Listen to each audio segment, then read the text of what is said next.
Hello. Hello, everyone. Welcome. Thanks for joining us.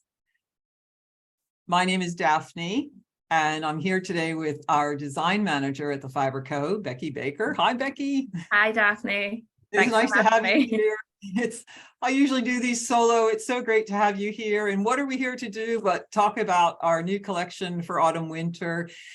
This is the Almanac Series III launch party. Thank you everybody for joining in, and thank you Becky for agreeing to do this with me. I often sit here trying to remember all the knitterly details about our designs, and really I can't. And so it's great to have you here so we can do some deeper dives into some of the designs, something we don't always do. As we're waiting for others to join, maybe you could type in the chat as you're joining where you're from. Let us know if you're working on something fun, or perhaps you live somewhere where it's too hot to be sitting with some wool knitting on your lap, or anything you want to share with everybody.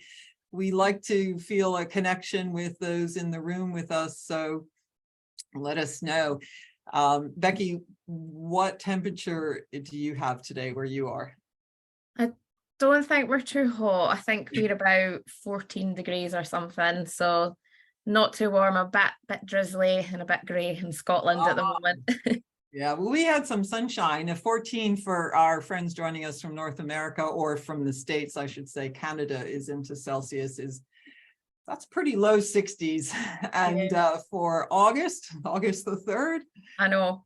There are no dog days of summer around here. I've got wool around my neck, and many of the things that we're going to show you for the autumn winter season here in this collection, we could be wearing those today rather comfortably. But we finally have had some sunshine today, no rain. So it's we're feeling the summer a little bit. But I can see that a lot of people have started to join now, which is great. And for those who are right on time, why don't we go ahead and get started? What we're here to do is to show you these designs using our system of looking at the year, which is the Almanac. And this is the Almanac Series III, which means it's the third one we've done. And it's an ongoing collection of kind of our view of knitting around the seasons with the Fibre Co yarns. So we've had two. The first one was about plants and herbalism and medicinal plants. The second one was about astronomy. And now this third one, we came up with the idea of the oceans, and in particular endangered species. So it's a little bit different than what we've had in the past. But we invited our designers to think about those things and be inspired by the ocean and its importance and the species that live within it, and what the oceans mean to all of us, to submit their proposals. And we were pretty wowed by those proposals, weren't we, Becky? Yeah, they were amazing. They were really, really good. It was amazing how people took them right to the brief, and we can't wait to start showing them to you. But before we do get into the details, let's tell everybody the fun part of these. We've played this game before, so if you've joined us on some of our launch parties, we're going to play it again. Everybody has a chance to win if you can count these yarn balls, like this one on the bottom of your screen here. And this is the first one. And anytime I see a yarn ball, I'll let you know. So count it. And if you count them at the end, we'll put up a poll question that says, how many did you count? And then you'll get entered to win one of 3 prizes. And what are those prizes? Well, one of these 3 beauties that we're going to do deep dives into, because they're all in the Almanac series collection that we're going to be talking about. And we'll be going over these 3 along with the other 5. There's a total of 8 designs in the Almanac Series III, and across 6 of our yarns. So 2 of those yarns we've doubled up, because when we got the submissions, we just couldn't decide, and we loved 2 of them for Road to China, or 2 of them for lore, and we loved 2 of them for Cumbria. So we just, we were twisting our wringing out our hands, so to speak, on those, and decided, yes, we would go with 2 extra ones. Becky, I mean, do you remember when we were going through the submissions, and can you believe we're here already? Yeah, I know it's came in, it's very fast. It doesn't feel like that long ago since we were really No, struggling. no, I remember the Decide on them all. conversations about just which one of the lore designs we were going to eliminate. And it was Yeah. really hard. And well, so many of them. It's always the case. We just love to get the submissions. It's a lot of fun to go through them. But okay, let's dive in now. What are they about? This first one is the one that we've been leading our collection with because it's just so stunning. And it's called the Coastal Marine Cowl. This is by Helen Kennedy, and it's in our Road to China Light yarn. It's certainly got the theme of waves and even the stripes that you see on the one side meeting the brief. I really love the fact that it can be worn on either side. Oftentimes with color work, sometimes, you know, you see the wrong side and then you see the floats and, you know, maybe it looks like the wrong side, but tell us a little bit more about how the designer achieved this, Becky. What was she inspired by, and how does this cowl come together to make it the beauty that it is? Yes, absolutely. So the Coastal Marine Cowl is a double thickness cowl that on the front side that we see here, it's a stormy ocean wave inspired colour work pattern.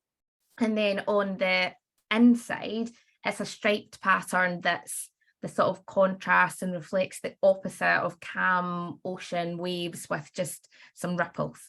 So the cowl, that makes it reversible and it can be worn on either side. And it was specially designed to be that way.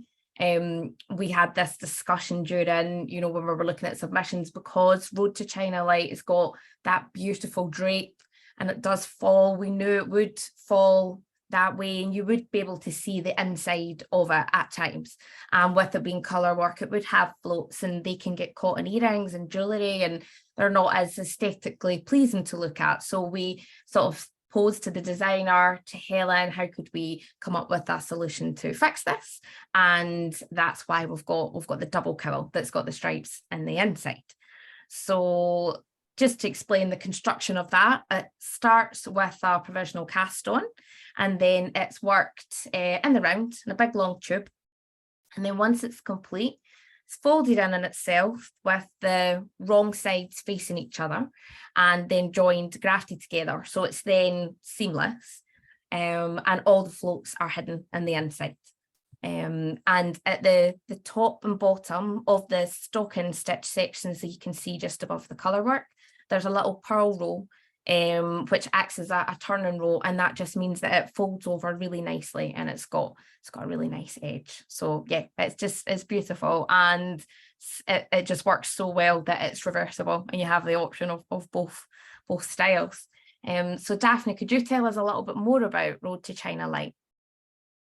Yeah, this is an easy yarn to talk about because it really takes me back to the early days of being in the mill, and we used to do a lot of experimenting, and I would literally stand at the carder and I would grab some different fibers, and in this case the creation of Road to China was about grabbing some baby alpaca and cashmere and camel and some silk. At that time we used something called soy silk, and we also had yak in the blend. It evolved over the years, but the fun part was taking those fibers, blending them all together, and just literally seeing what came out of the other end of the carder and taking it over to the spinning frame and seeing what it was like to spin, and then ultimately to the dye pots and see what it was like to dye. That's Road to China Light. It's really a beautiful yarn, and with fibers like that in the blend, you can just, you know, most people can feel just how lovely it's going to be next to the skin. And it really is. So yeah, it's perfect for cowls and accessories. Most of the colors are kettle dyed, and so that's why we can have a lot of duotones in the colors. Then there are two natural colors that have naturally grown colors of alpaca in them that give them the two lightest colors in the palette. This one is one of them, Mother of Pearl. And yeah, it's just really our most stunning, you know, yarn in the collection, our most luxurious yarn in the range. Some of the colors are more saturated, deeper shades, but some of them are lighter with those duotones. And really, these two, the cowl itself takes 2 hanks of each of the colors, the contrasting colors. In this case, blue spinel is one, and mother of pearl is one of the natural colors, and very easy to pair, numerous combinations of colors from Road to China Light to make this cowl. So what about that color work pattern though, Becky? Would you say it's difficult? How do we get that wave to appear like that? What is this chart telling us? Is this something that many of us could do and that we could do in lots of different colorways? What do you think? Yes, absolutely. So we've got our first Knitterly Details page, and we're showing here the chart that is in the pattern that you would be following. So I think it's definitely, a easy to follow chart.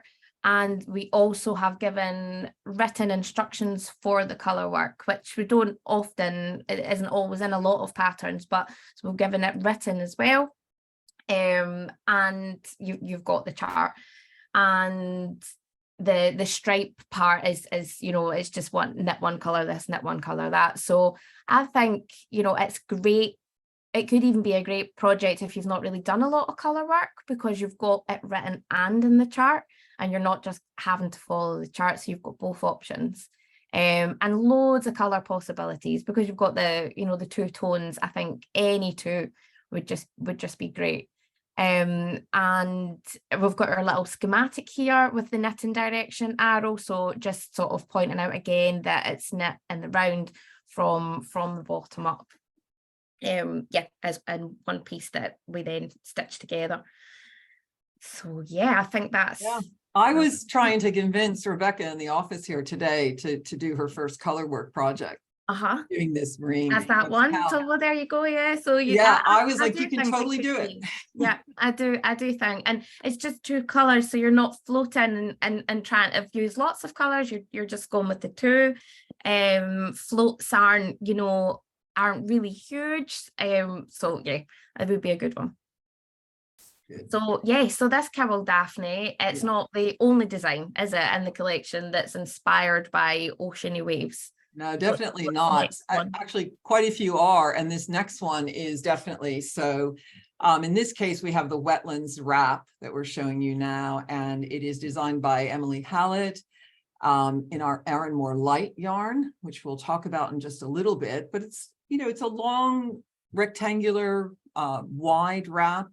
And the pattern that's on there is all about flowing waves and such that I'll let you tell a little bit more about, Becky. But what I love about this one is how it can just be worn very easily as a scarf, because the yarn itself, or the fabric itself, has some drape, so you can bunch it up and wear it around your neck, just let it hang, or you can wrap it all the way around, or you could wear it slightly down the shoulders and have it be a more elegant wrap look.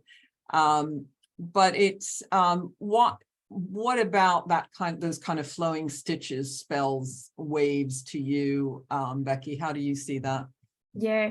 Oh, it's just, they're absolutely beautiful, aren't they? And there's so many different elements to it. It's a rectangle scarf, but it's got so much going on in it, and the designer was inspired by the movements of waves and the way that the river flows, and I think you can really see that come through with the cables and the lace pattern that she's designed for it.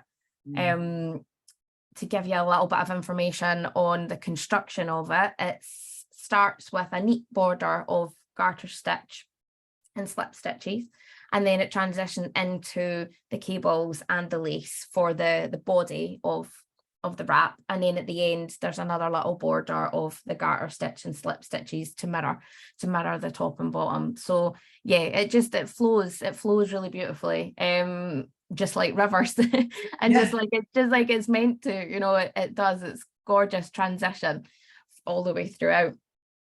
So what is it about Aran Moore Light, Daphne, that helps create flowing accessories like the Wetlands wrap? you know, this is another one of those designs that definitely was like blew us away for just being so on brief and with the idea of this flowing, because with Aran Moore Light as the yarn for this design, we just knew it would be perfect, because it is a traditional Donegal tweed, if that means anything to folks, which normally that's 100% wool. But in our case, what we've done is we've used a really fine merino wool and blended it with silk and cashmere. And when you have fine fibers, the finer they are, the more drape you will get. And so we knew it was going to work really well for this shawl. Now, as a woolen spun yarn, some of the things that are a little bit different, woolen spun yarn, for those who aren't that familiar with the types of way yarns are spun, a woolen spun is the fibers are all jumbled up like that. Well, what makes it really a Donegal tweed is they add wool neps, which are little bits of wool in little curly things that stand out and look like the flecks. And so what we do with the Aran Moore Light palette is we put the fibers are dyed first, the wool neps, the silk, and the cashmere in. And some of these colors that you see across the bottom of your screen here can have 8 to 9 colors in the combination of all those different fibers to achieve the ultimate look. In this case, we've used the shade Evelyn. It takes 6 hanks of Aran Moore Light. Evelyn doesn't have as many colors mixed in as some of the others, but it still has this really beautiful depth to it with those flecks. And the name Evelyn means radiant, and it has Irish roots, and all the names of Aran Moore Light have Irish roots to them. So that's a really fun, interesting thing about the yarn.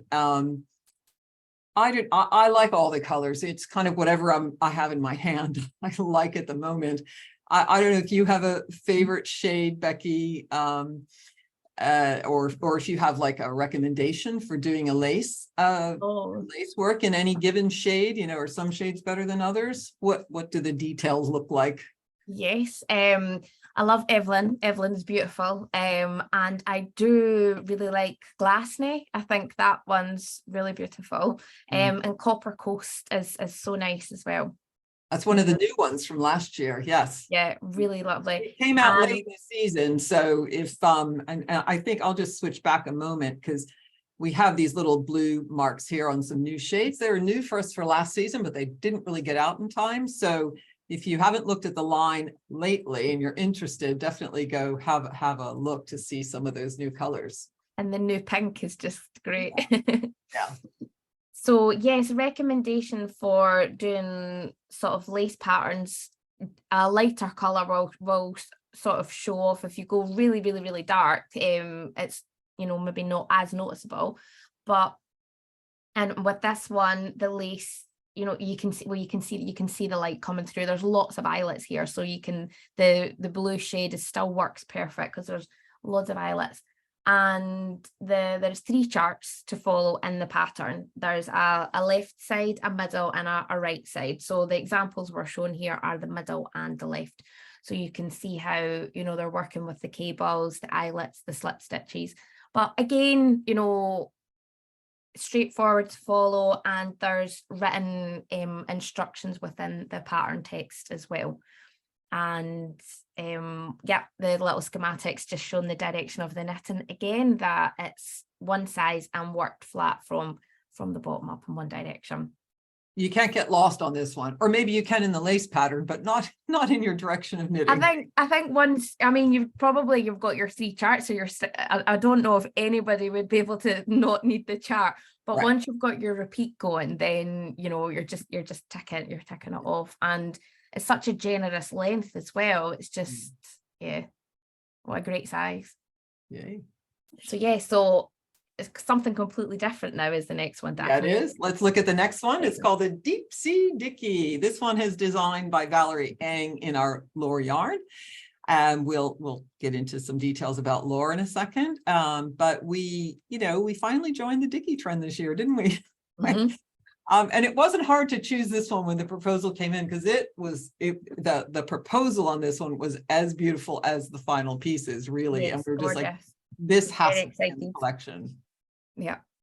I mean, for me, Dickies are that really functional thing that you wear under a coat to keep warm. It's something between an accessory and a garment, and, you know, maybe covers more of you.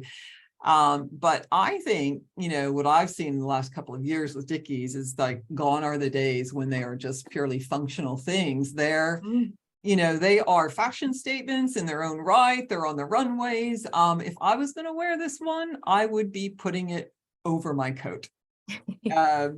What do you think about this one, Becky? Tell us a little bit more about how it's constructed, because it's a little bit different, isn't it?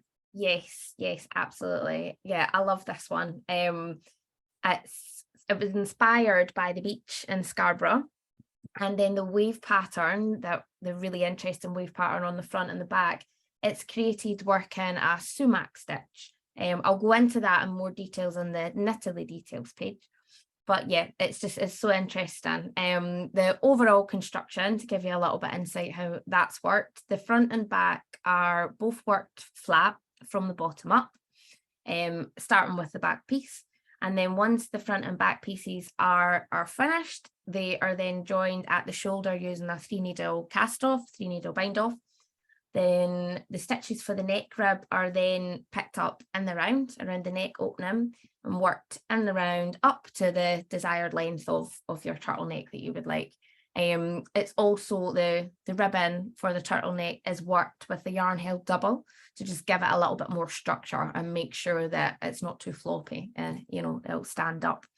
And there's two options for the back piece. There's a crop version that's a bit shorter, and then the regular version, which is the image here, where the front and the back are the same length. So yeah, there's different options to choose from, and then also learn a completely new technique, because I've not worked this stitch before, so I would absolutely love to add this one Yeah, definitely to my project list. So yeah, Daphne, why do you think Lore is such a good yarn for the deep sea Dicky?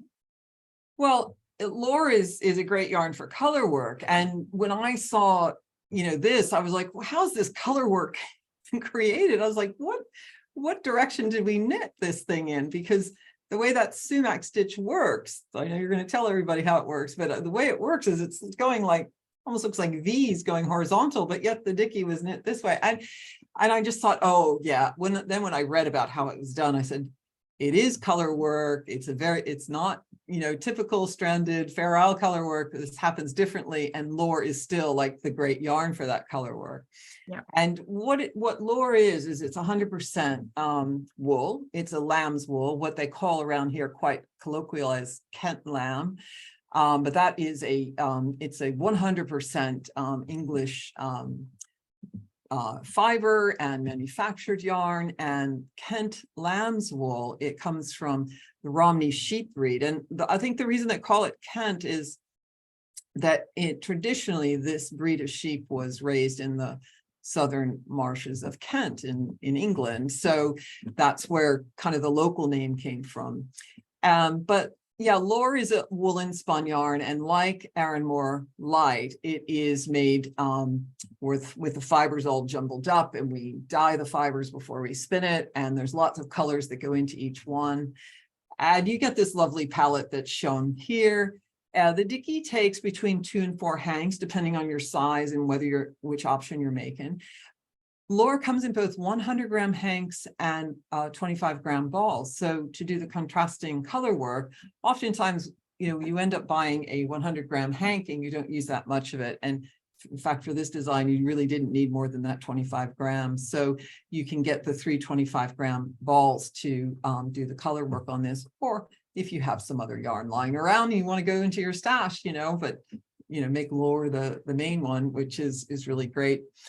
Now let's get to that weaving stitch. I want to hear the details about this from you, Becky. Tell us about how that works and some of the other knitterly details.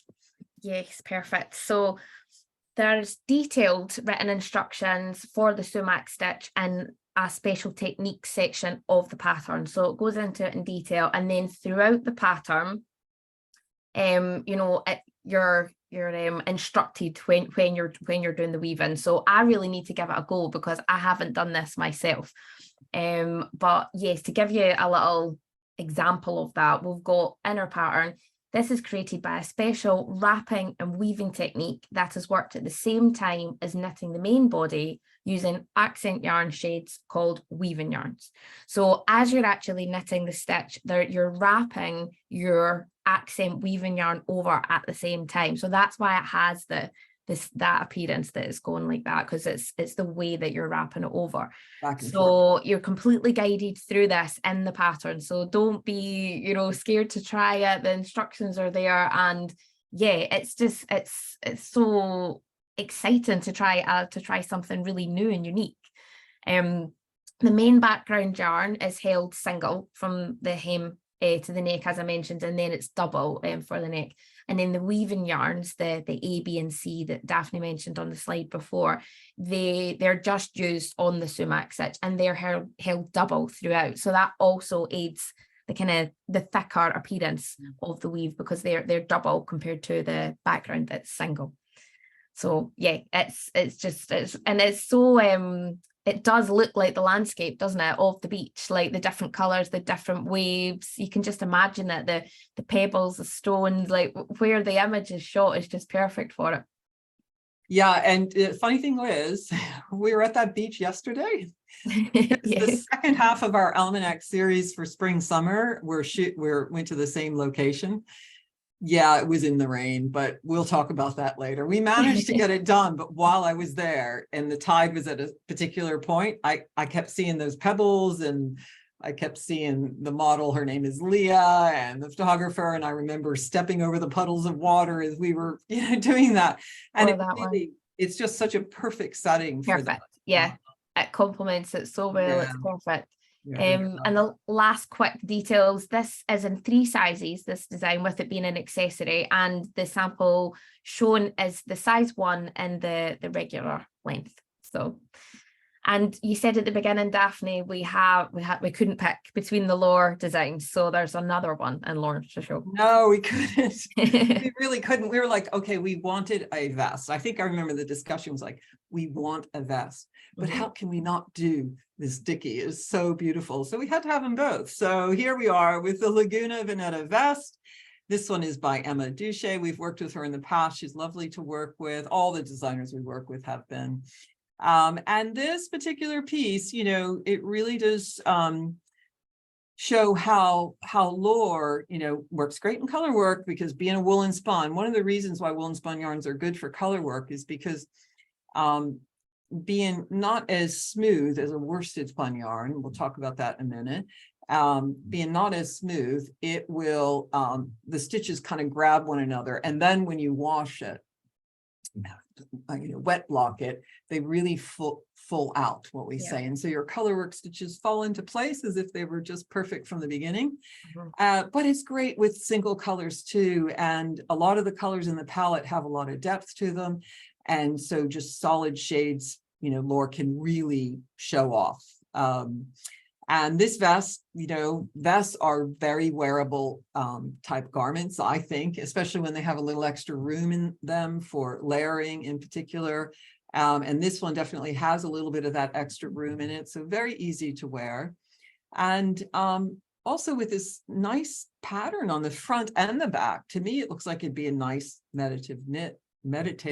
I don't know what you think about that, Becky, but I kind of feel like it could be TV knitting once you really get it going. Perfect. Yeah, once you get that pattern repeat down, then that's you can just be in the zone. It's, as you said, really meditative. It's just gorgeous and inspired by shorelines. So the edge between the water and the land, and the traces left by the water as it recedes from the beach, and you can really see that coming through. And as you mentioned, Daphne, lore, it's great in textures as well. It just really blooms and opens up. You can really see the texture. It's not getting lost. So you can really see the traces of the water lines. It's just glorious. So a little bit about construction on this one. The vest, it's knitted flat back and forth to create the splits at the hem. And then it's worked in the round up to the underarm. where it's then divided and the front and back sections are worked flat. There's some short roll shape-ins at the shoulder for improved fit, and then joined, shoulders are joined, and then the armhole, the little, just for your little armhole trims, they're picked up in the round with some ribbon knitted, and then the neckline is the very last part to work. So yeah, quite straightforward.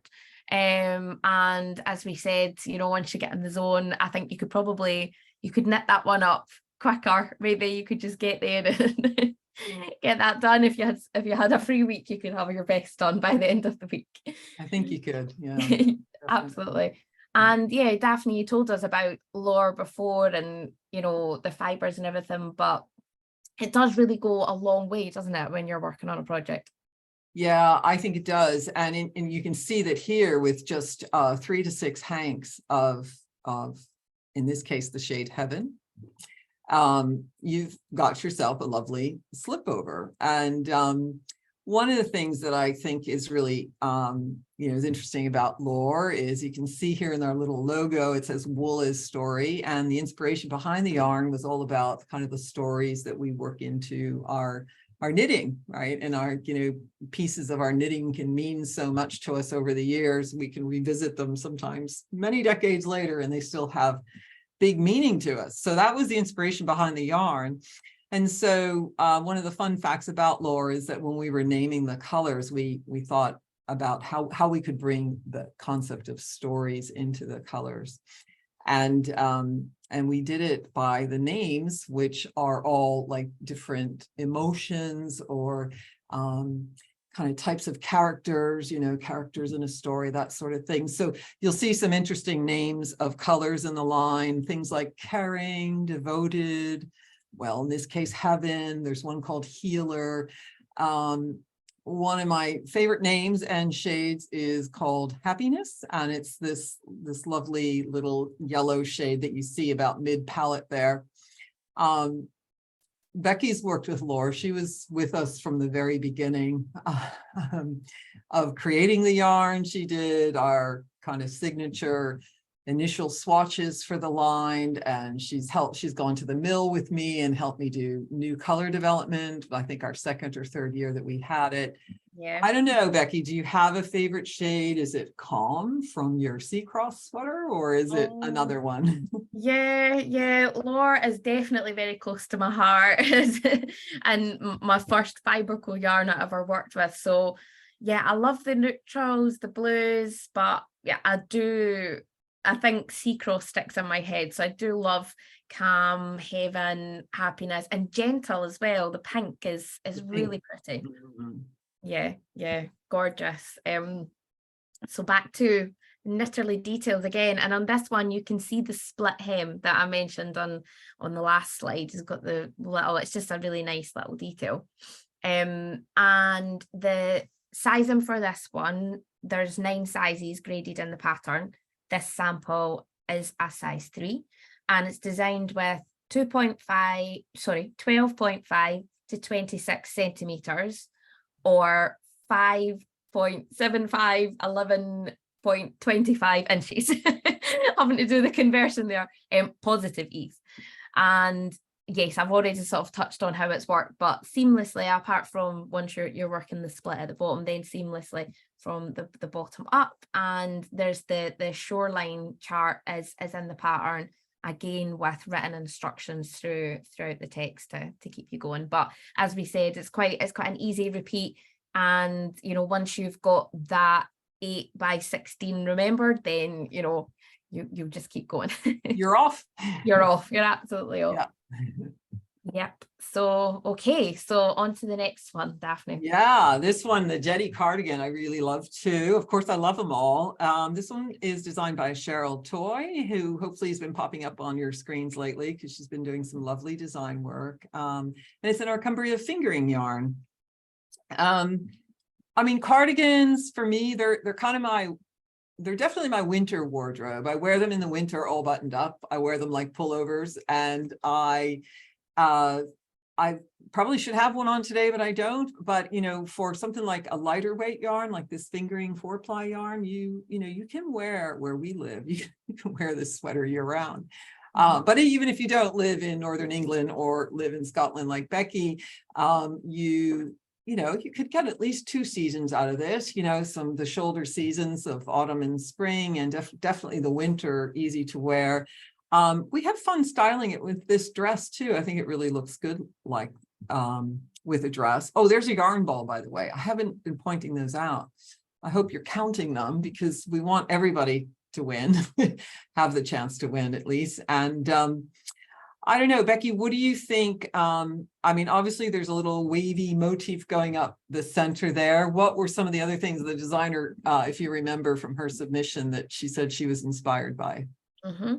Yeah, so Cheryl said she was inspired by rugged cliffs and crashing waves, rough hands and hard work. So I think, you know, you can see that. You can see that in the movement up the front. So the cardigan's got a really beautiful feminine feel, but still rugged as well, with the, you know, the pattern up the front. To give you some construction notes on that, it's worked flat, back and forth, but it's top down. And the neck shaping is achieved with German short rows, and the shoulders are shaped using the continuous method. The sleeve stitches are placed on hold while the rest of the body's worked. Then the sleeves are worked from the top down from the held stitches. The button holes, the button band are worked at the same time as the sweater body, so it's not added on after. But the rib neckline that's worked last from stitches picked up around the neckline. So yeah, that's sort of construction on that one. Why do you think Cumbria, Daphne, was the perfect Cumbria fingering, sorry, was the perfect yarn for this project? Yeah, well, I think sometimes, you know, we get designers making submissions, and we tell them, you know, submit something and tell us which yarn you're inspired for. And sometimes we end up switching it around. We say, well, they said they wanted to do this in this yarn, but, you know, we think it might be better in that one. But in this case, the designer said, I want to get her words right. Let me read it here. Yeah, she says she proposed using Cumbria fingering for this project due to its homey, woolly qualities. And, you know, I couldn't agree more. It is kind of what we refer to as our workhorse yarn here at the Fibre Co. It's interesting that, you know, she had that little inspiration about, you know, rugged hands and, you know, that really practical, you know, working sense, because Cumbria is that yarn, but it is also soft. And but it's hard wearing, so that's really, you know, good. Now the blend here of Cumbria is from the sheep breed called the Massum sheep. There's 30% from that blend, and then we mixed it with some fine merino and just 10% mohair, because we wanted the colors to have a little bit of luster. And the reason we use the Massum wool in the blend is it's not as fine as merino, but it comes in a couple of different natural colors, a natural kind of ecru color, a brown, a gray color. And so you can use those colors blended with the natural color of the merino and mohair. And then when you dye it, and the luster of the mohair, and you can just get these, yeah, you can get this palette. We've had a lot of good comments about this palette. And really, I'd like to say it's like, you know, all us figuring it out, but it's almost like the yarn. And if you just apply some good color know-how to it, it just dyes itself into these beautiful colors somehow. And in this case, the Jetty cardigan takes 4 to 8 hanks, so it goes a long way, you know, as most fingering weight, you know, 4-ply type yarns do. It's just really, it's a lovely blend. It was designed, this yarn was designed at the time that I was preparing to move from the US to England. So, and I was preparing to move to an area called the Lake District. There's lots of, well, lakes and hills around here, and it's actually a national park. We work and live in the middle of a national park here called the Lake District National Park, and that's in a region called Cumbria. Cumbria itself has, you know, some roots to its meaning, which is compatriots, and I just thought that was really nice, you know. So these are going to become my new compatriots. This is the new place I'm going to, the new land, the Lake District, the beautiful Lake District of Northern England. Cumbria was it. So, I jumped ahead quickly there, but Becky, we're into the nitty details here. What can you tell us about it? Yes, perfect. So we've got, you can see the little close-up detail for the front detailing now. And again, that there's a chart, which we've got the example of here, included in the pattern and written instructions as well. The pattern's graded over 9 sizes again, and this sample is in a size 2, and it's designed with 3 to 10 centimeters positive ease, which is 1.75 to 4.75 inches. And yes, I've sort of already described the construction or little schematics, just showing that again, showing that with the knitting direction. That's helpful to see it though, isn't it? Yeah, I think it's helpful to see it written down on our arrows, and that's in the pattern for everybody as well now. Yeah. So yeah, another, you know, good repeat chart. Once you've got that down and you've got that in your head, then I feel like that could you know, you'll just be on the roll as well. Yeah. So yes, we're going from a lightweight yarn, Daphne, as you said, one of our popular lightweight yarns, to the other end of the spectrum now. Yeah, the other end. This is our bulky yarn, and we've done the Pelagic cardigan in this by Marina Skua in Tundra. Tundra is our luxury bulky yarn, and this design is, yeah, so to me, so wearable, open design, the cross stitch design on the 2 front panels, but regular stocking stitch on the back. Yeah, it's just very relaxed, easy to wear. I think it's one interesting thing about this, the pelagic. I didn't know what that word meant when we were looking for names for everything, but basically it means a zone of open, free water, waters that are away from the shore. And I thought, well, this is something that you wear that's open. It just really fit. And so just, awesome. yeah, it's just really wearable to me. You can just put it over anything. What about that stitch detail? I think maybe I should call it crossover stitch, but really it's kind of like, yeah, it is.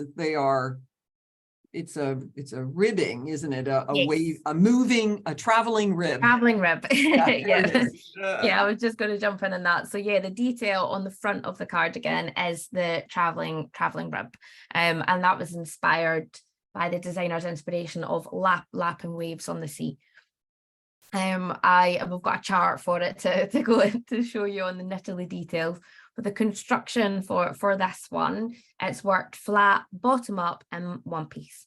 And there's some increases for the armholes, just so it's got a little bit of an extension there.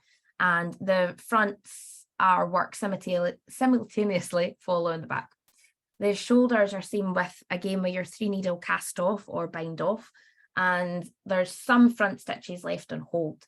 These are then worked as neckband extensions and grafted together, stitched down along the back neck. So there's not too much, there's not seaming as such, just that little extra bit for the neckline.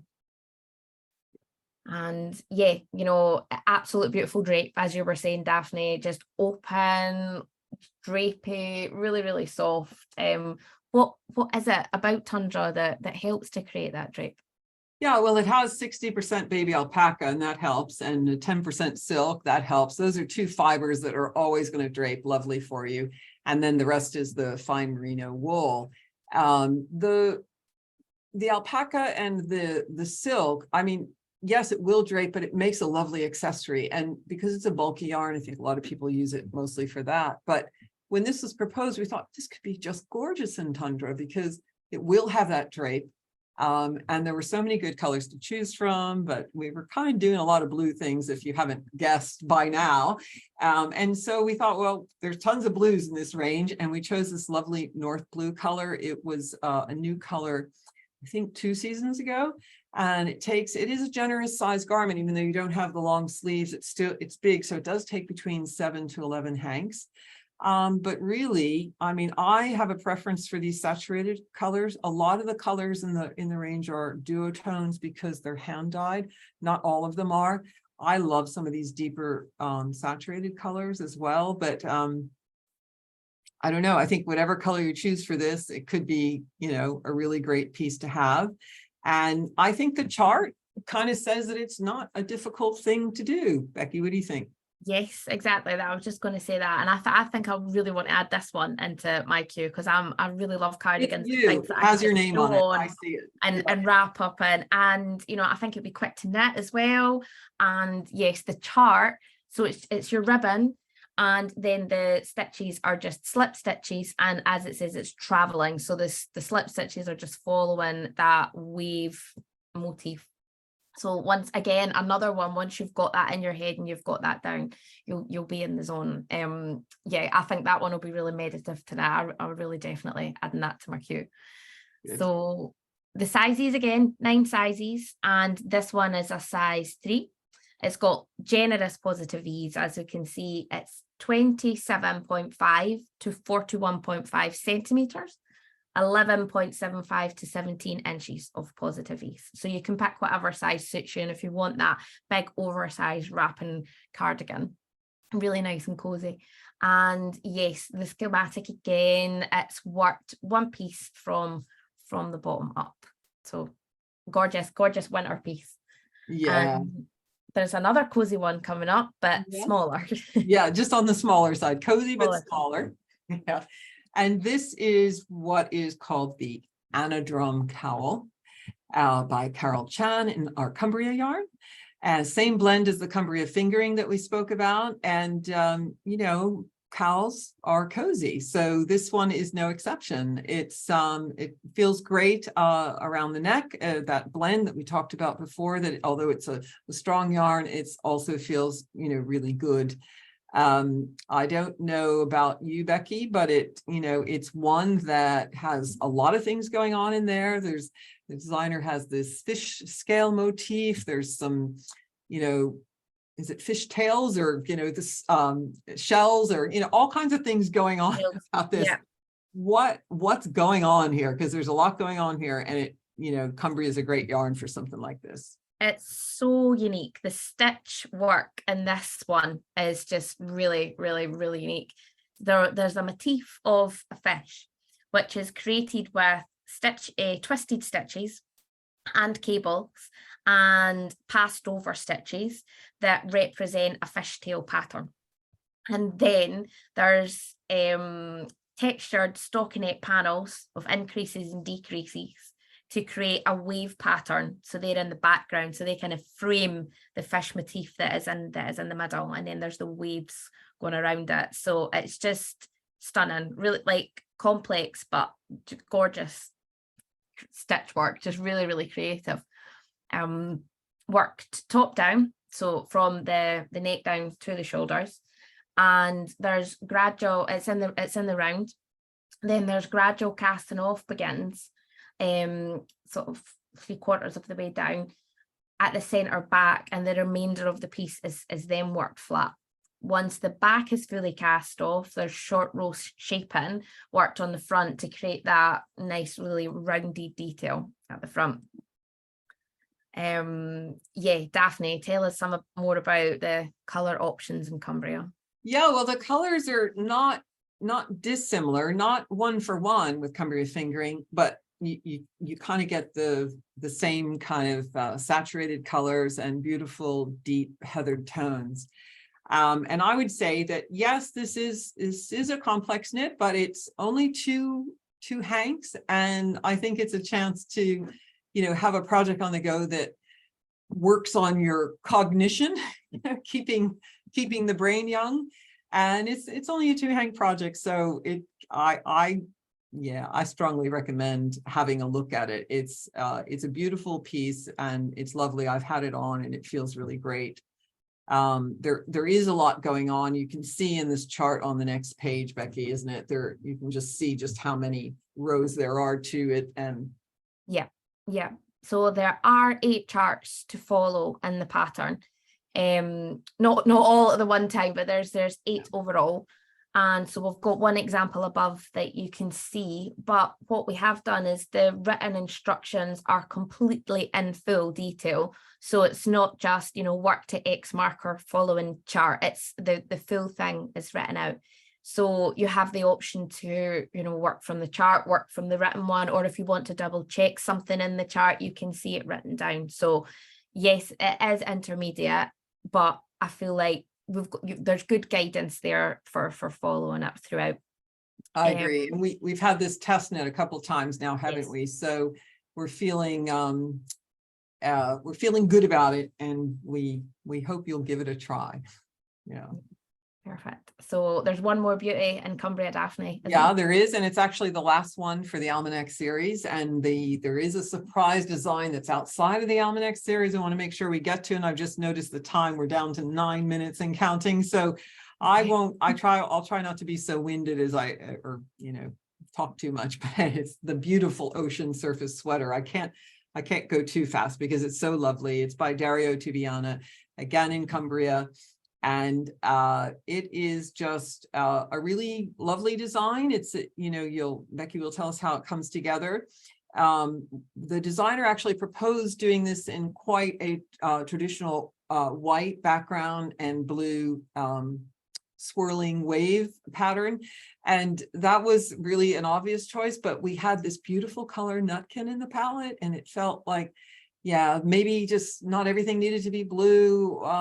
And that's why we did the cowl that you just saw in that lovely cowberry color. And so we said, why don't we just come up also with a color that's very autumnal? So here is the shade Nutkin blend with this color Eden Valley to make these wavy swirling things that are going up and down.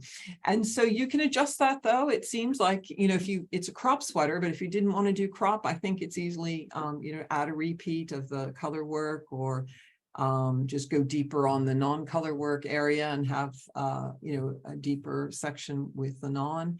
I don't know what you think about that, Becky. How does the construction work so that we can see just how easily that might be done or not done? Yes, perfect. So yeah, I love this pattern. I love how bold it is and the clear inspiration of the ocean swirls really coming through. So the construction for it's yoke sweater, top down to the underarm, then the work's divided, sleeves are separated from the body, body's worked to the bottom, and then the sleeves are picked up again, worked in the round, top down. So yes, and then the bottom and of the body and the sleeves have the 2 color stranded color work pattern. And as Daphne says, you could knit more repeats, make it shorter, make it longer. There's some short row shaping at the shoulders as well, just after the ribbed neckline for that improved yoke sweater fit. Daphne, you did sort of mention already about why we chose those colours, the Nutkin and the Eden Valley, but yeah, it just makes for a really bold choices, 2 of them together. Yeah, and here you can see them here, 3 to 6 hanks of the main color and 1 to 2 hanks of the contrasting color.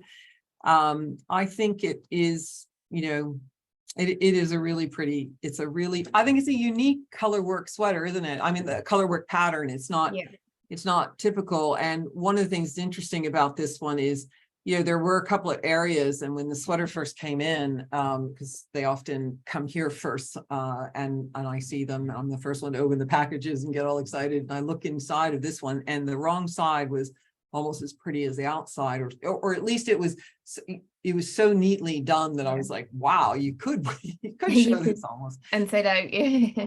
And some of those floats are pretty long too, like at the top of the swirly bits there. I don't know if you have any recommendations for dealing with longer floats, or if you have anything to say about this. Here's the chart. You can just see that maybe a couple of them would have a longer distance in between them. Yes, exactly. So it's similar in my Sea Cross design, and I would recommend to wrap, when you're carrying your non-dominant yarn, so the yarn you're not knitting with, especially in the sleeves, there is a big area on the inside of the sleeves where there's no swirls, so you need to carry in this case you need to carry your Eden Valley yarn along, and just do wrap every 2 or 3 stitches, and then that'll eliminate like the really, really, really big long floats. Don't let them get too long, or it'll end up you get the kind of shrinkage and it pulls in a bit. So yeah, the Dario's knitted this very, very neatly and done that where the yarn's all wrapped along behind. So it's really stunning, beautiful. Yes. Well, let's look at the lineup then for the whole series. This is what we just walked you through. And the patterns are available now. You can select the yarn from your favorite stockist, just go in and tell them what you're interested in. They can all point you in the right direction for colors. So, and to go along with the Almanac Series III and our ocean endangered species theme, we've designed a new motif for the mini tote bag that we have on offer. Oh, there's another yarn ball. So this bag is not quite available yet, but it'll be on the website in hopefully mid-September timing.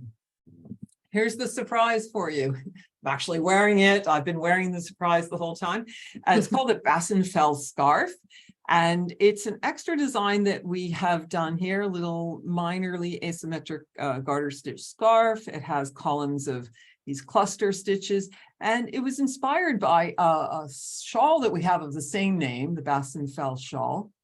And that was originally done in Cumbria fingering. We've also done a version in Luma. And we decided to, jump on the mini scarf trend and do this version here in Rose China Light. So here you can see it in a couple of other colors. And it's a very versatile wear styling here.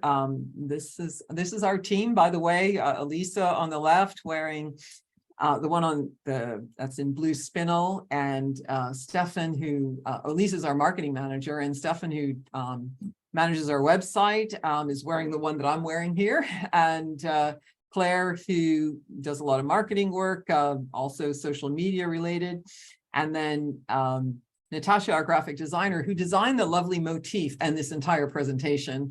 Yay, Natasha, is wearing the red scarf there. And there we chose these colors to knit these samples in because these are 3 new colors, and we're going to show you a couple of other new colors here soon.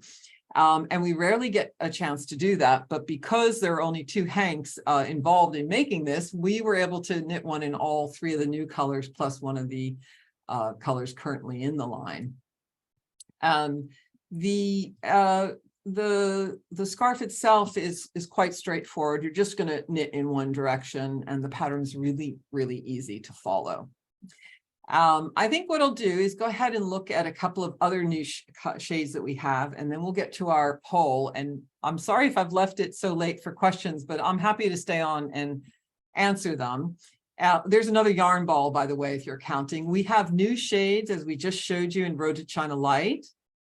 We have new shades in Cumbria, the worsted weight, as well as Cumbria, the fingering weight. And we have 2 new shades in Tundra. And some things that are coming on the horizon are for autumn winter 23-24 next month. We have a launch party for our design collection in our and make range, and that is a really nice big collection that we've done as well. So we'll have another party like today for that. And in the spring summer that's coming up, I said we were on the rainy beach yesterday doing a photo shoot for the Almanac 3 series that continues. And we'll have some more and make designs and a special summer collection in our Luma yarn. So to get to the prizes now, oh, there's your last yarn ball, by the way. So if you haven't counted them yet, what we're going to do is I'm going to start the poll. I hope you're all still here with me. I still see quite a few people in. I'm going to start this poll and go ahead, and we'll give everybody, you've probably all been waiting for it, so hopefully those answers will come in fast and furious. I'll watch as they're coming in. Now, one thing I will say is that at the beginning it was that there were going to be 3 prizes, one of these 3 designs that are showing you. But we also decided at the last minute, if you answer the survey at the end when you close your presentation, there will be a chance to win a 4th prize, which is the yarn for a Bassenfell scarf. So please make sure you answer that survey. Your answers are feedback for us as you're all great customers, and we love to ask some questions to learn more so we can hopefully bring you what you want. So if you take the time to do that, we are going to have another draw for a prize to win the yarn to make a Bassenfeld scarf. So thank you. I think I don't see any more coming in. And it looks like we've got it. So a couple, oh, there's one more. Okay, very good. All right, so we have your answers. We'll notify the winners in the next 48 hours. I think if there are, you know, I know if we've talked mostly ourselves here, but if there are some questions, I know that we've had team members in the chat room answering questions that came in there. If I don't see anything in Q&A, although I did see one earlier, someone asking if there was going to be a recording, and there definitely will, and it will be sent out to those who have registered, so you can watch this again if there's anything. I'm sorry to have to erase through all that ending bit. I'm just looking in the chat quickly here to see if any, I see a few people, oh gosh, put some of their answers in the chat box, which we can't take them from there, but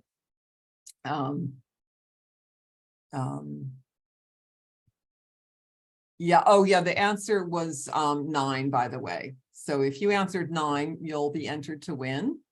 And yeah, so well, Becky, any final parting words, recommendations, notes about the collection, anything you want to add before we thank our lovely audience and wish them happy knitting? Well, I'm definitely knitting a pelagic. That's on my queue. So I don't know about you, but I'm definitely doing one of them. And hopefully I would like to do a coastal marine cowl as well, because I think that's gorgeous. Yeah, I do too. You know, that coastal marine cowl just feels so good. It feels weighty So in a soft. way, you know, having that double side. When in fact I was trying to convince Rebecca to make it today, she was saying, oh well, she was the one who put the tag on it because now it'll go around in a traveling trunk show. And she goes, oh, just holding it, it was just so nice, you know. So nice. I got some straight on as well when I seen it. Yeah, that's the thing about Road to China Light, is it just is a yarn that invites whoever touches it to use it. So good. Oh, wait a minute, somebody has raised their hand. Let's see if I know how to answer that question. Oh, she put an answer in. Yeah, okay, that's good. All right, well, I think that's really all that's left to do is thank everybody. We're always available to answer any questions. We have a customer service at thefibreco.com. If you just want to write in and ask a question about anything you've seen here. If you're signed up to our newsletter, you'll get the link to be able to rewatch anything if you would like. But if you want to just ask a specific question about any of the designs, we're happy to help you. The patterns are available on Ravelry. They're also available on our website.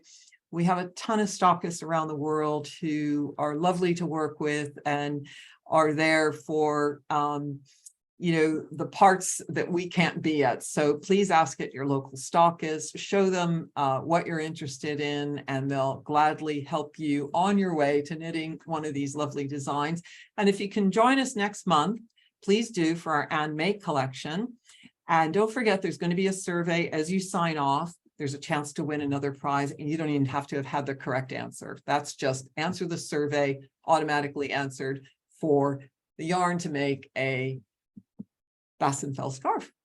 So thank you, Becky. Thank you, everybody, for joining us. Happy knitting to all.